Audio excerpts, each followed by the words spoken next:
How to deactivate Facebook account on temporary basis or delete Facebook account on permanent basis. You will learn both the things in just 1 minute. So open Facebook app and at the top right corner where we have three lines, click on that and scroll down and go to settings and privacy.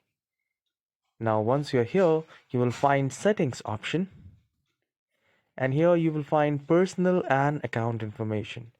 So we need to click on this personal and account information. And here the last option is account ownership and control. Manage your data, modify your legacy contact, deactivate or delete your account. So once you click here, you will get deactivation and deletion and temporary deactivate or permanently delete your Facebook account.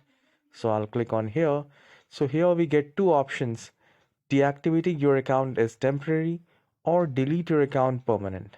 So you can choose any of the option, and once you are done, you just need to click on continue deactivation, and once you click on that, it will ask for the password and then your account will be deactivated or deleted as per your request. I hope you have enjoyed this very short video. Please hit the like and subscribe. I'll see you in the next tutorial. Have a wonderful day.